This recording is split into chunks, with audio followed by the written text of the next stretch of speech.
สบายดีพี่น้องวัจกูทุกคนพี่อ้นกะปิ้งปลาทูพี่น้องปิ้งปลาทูตำหมักถั่วให้เพราะว่าซาน้อมเพิ่นซื้อหมักถั่วให้วานนี่ไปนำการวานนี่เพิ่นก็เลยแบ่งให้หมัดนึงพี่น้องเลยก็เลยสิตำหมักถั่วให้ปิ้งปลาทูแล้วก็ปิ้งเนื้อติดเอ็นติดมันนั่นแหละพี่น้องเลยเติมใส่น้อยนึงนะพี่น้องพี่อ้นก็สิมาตำหมักถั่วพี่น้องตำหมักถั่วให้หมักถั่วมาแต่บ้านนอกบ้านนาเฮาพุ่นล่ะพี่น้องเอ้ยคนก็ได้มันได้พี่น้องเอ้ยมันอิดมันน่ะซื้อมาก็สิปลูกพี่น้องหนึ่งก็กินแล้วหัวมันสิปลูกตำพี่น้องหมักถั่วใส่จะน้อมเอามะกอกแน่มาให้ตำใส่มะกอกล้มเด้อพี่น้องเด้อมื้อนี้เด้อมื้อนี้สิหนาวกว่าว่านนี่อีกลมอีกมื้อนี้โอ้ก็ลมลีมาแม่โตมา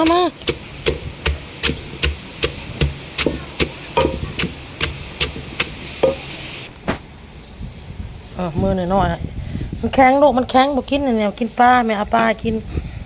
หยาบพี่น้องเอ้ยก่อมันนี่ปิ้งปลาทูปิ้งซีนตำหมักถั่วให้มาพี่น้องแล้วเลยสบายดีพี่น้องหมดทุกคนตู้อันเด้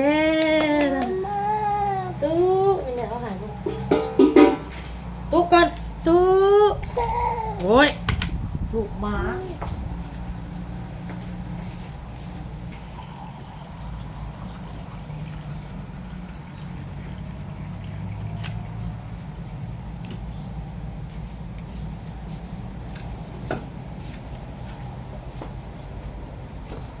น้ำ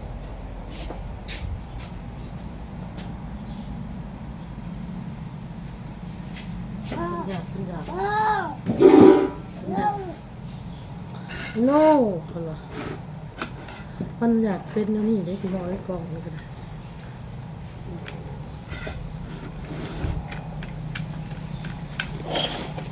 ปิ้งปลาทูน้องบอลสิกินปิ้งปลาทูนี่แหละพี่น้อยเมื่อยพี่น้องเลยเมื่อยไปเมื่อวานนี่นั่งรถนั่งล่างตื่นสวยเลยไปได้ข้าวได้น้ำไปให้ลูกแต่ดังไฟแล้วก็ต้มหมี่ให้ลูกท่านกินมื้อเช้านี่แล้วก็ไปส่งลูกไปโรงเรียนแล้วก็ป้อนข้าวเท่านี่แล้วก็สิเอาอันปิ้งปลานี่แหละปิ้งปลาแล้วก็แบ่งตำหมักถั่วนี่ไปให้ลูกกินพี่น้องเลยปิ้งซีนน้ำแน่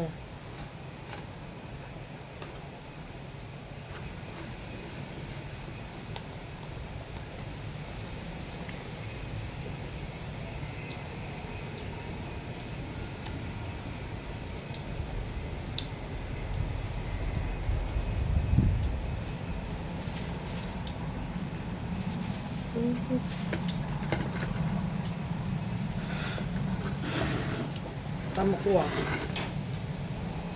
แซ่บน้องตำหมักถั่วให้ตำจะมากรอบลม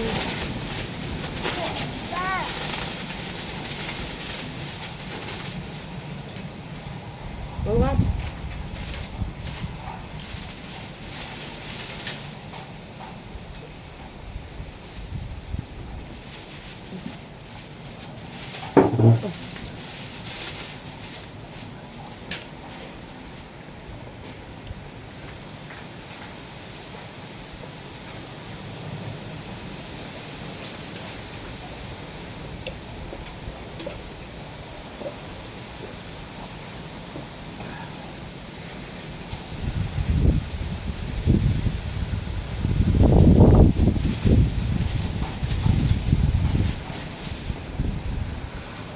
นั่นหลุด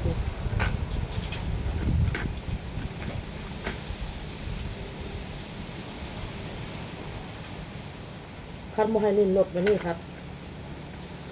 อยากเบิ่งโทรศัพท์เป็นนักพี่น้องเลยมันงับมันค่ะลูกอย่างเรางับสิค่ะนี่ติดคอ อ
แล้วนี่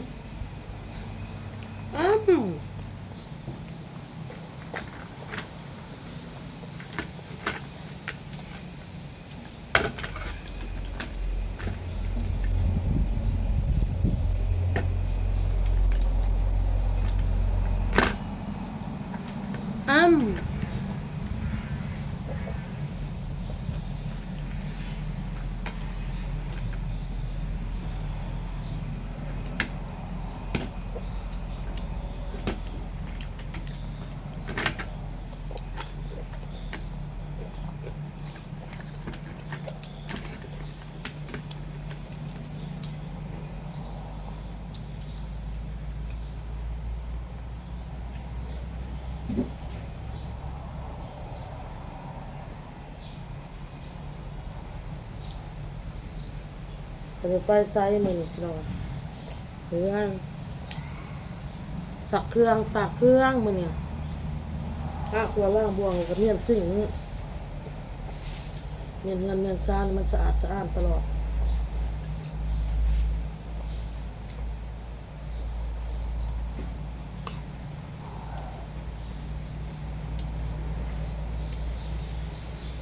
มันไปออกหน้าหลดเนี่ย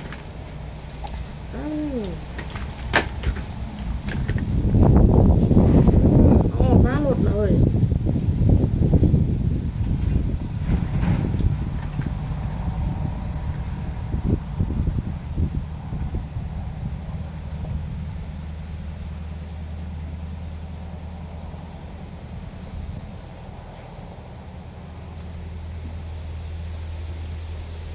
เป็นพุทธวันอย่างกายหลังบ้านไปอยู่หน่อย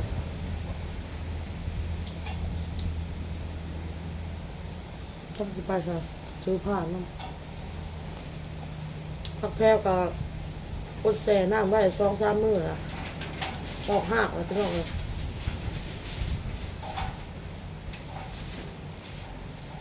ปลูกพักแพ้วเนี่ยนัดตะแรงมาละ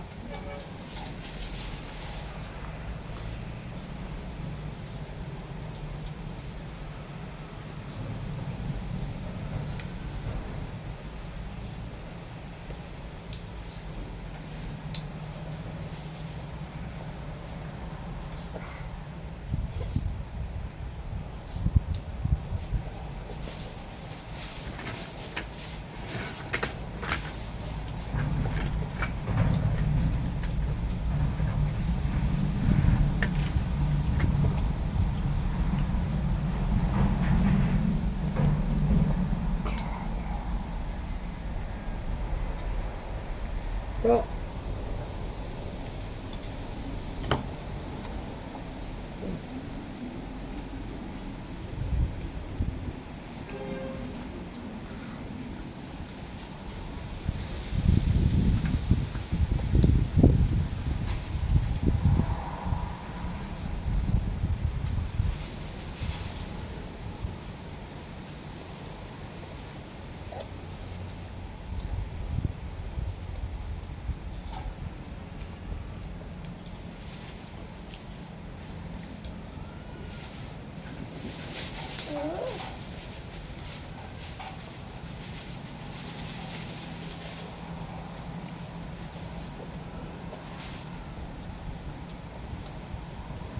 มาเป็นโมนี่บ่นอนเด้อพี่น้อง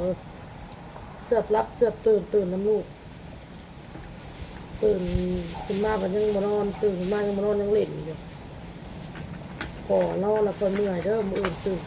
จะเช้าไปเวียกว่ะจะเบิ่งลูกเด้อนั่งรถไปกลับพี่น้องมันใกล้เ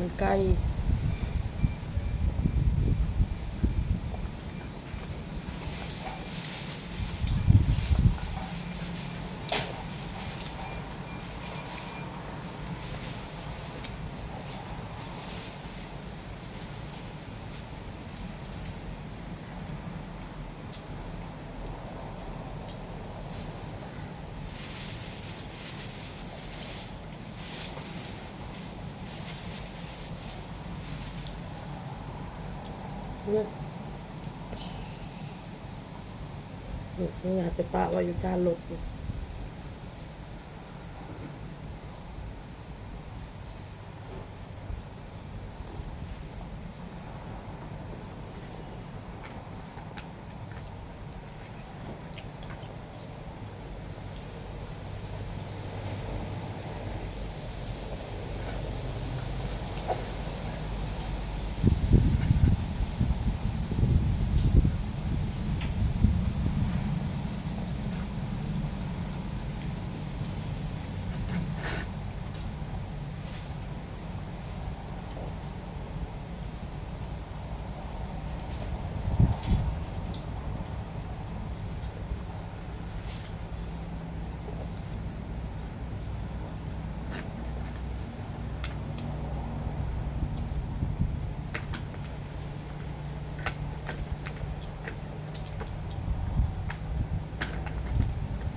ยายามบ่อยากให้น้องบอลขาดโรงเรียนพี่น้องเลย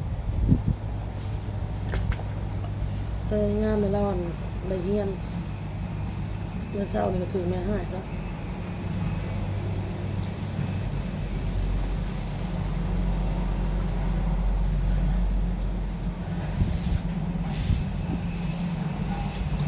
บอกให้หนูเครื่องมันถึงสิบประธานโรงเรียนไปหนูเครื่องยังวนน้ำว่าวเห็ดน้ำว่าวอยู่เข่าได้สักแล้วแม่ชิ้นหนึ่งแล้วแม่จะไปส่งน้ำล้างไปก่อนลูกเพราะว่าต้มนี่กินเด้กินข้าวเนี่ยต้มนี่กินต้มนี่ไปส่งจะเอาปิ้งปลาแล้วพี่น้องทำหมักทัวปิ้งซีนนี่แหละไปส่งให้ป้อนข้าวมอนี่ก่อนมอนี่กินข้าวกินน้ำก่อนไปส่งข้าวให้หมออ้ายมันเมื่อยพี่น้องเจ็บมันกระโตนปวดเจ็บแอว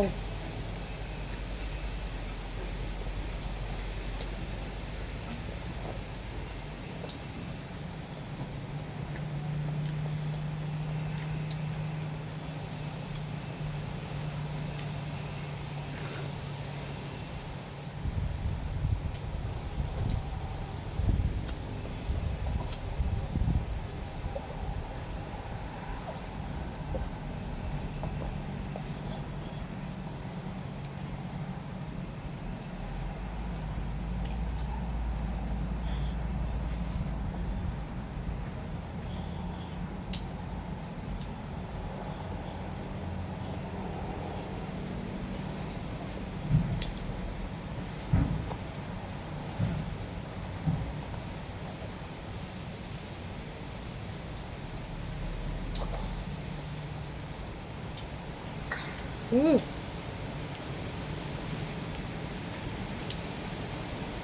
อืมอื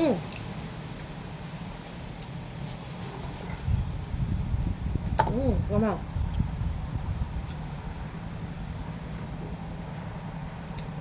เอ๊ะปรับมือ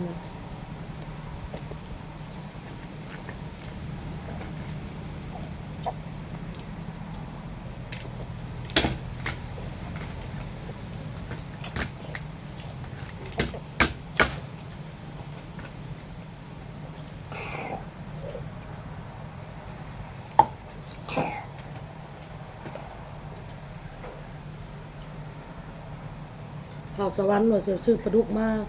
เลี้ยงพี่น้องเลี้ยงใส่ซองบ่อน่ะมันว่างก็ได้แก้ไขยามบ่มีก็ได้มาปิ้งมาป่นสู่ลูกกิน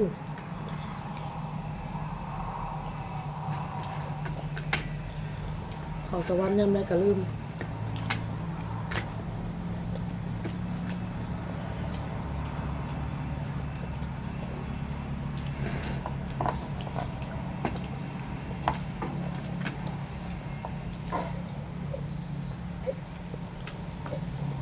โตกันปกติตื่นแต่เช้า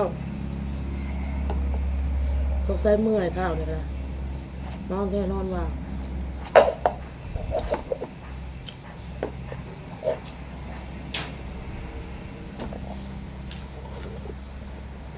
คุณท่าจะเงินเอาว่าออกไปแล้วหูดไปเป็นทางอยู่แล้วนั่นเป็นคุมเป็นบ่อ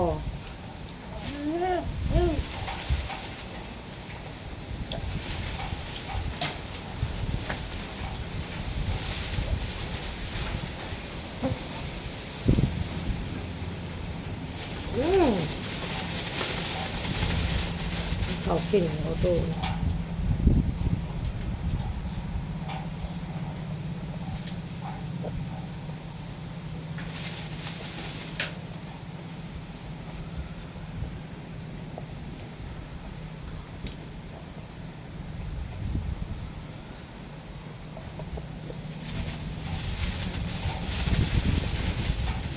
ไปสวรรค์ไปอยู่น้ำงามอดไปหับเอาให้พี่น้องน้องบอล ให้บ่อยากมาพ่ออะไรลูกแม่อีกให้นี่อ้นก็ให้หน้าพ่ออย่าให้มันหรอกแล้วแม่สิมาหาเด้อหญ้าไปกระหยวกเอา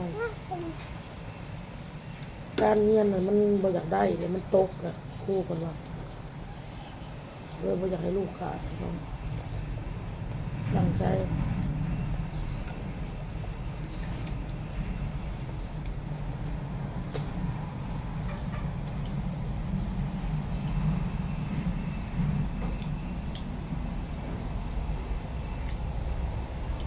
เป็นแม่ลูกนี่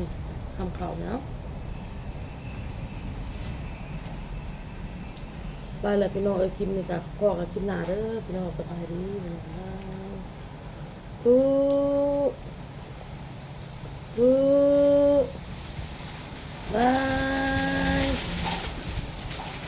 บาย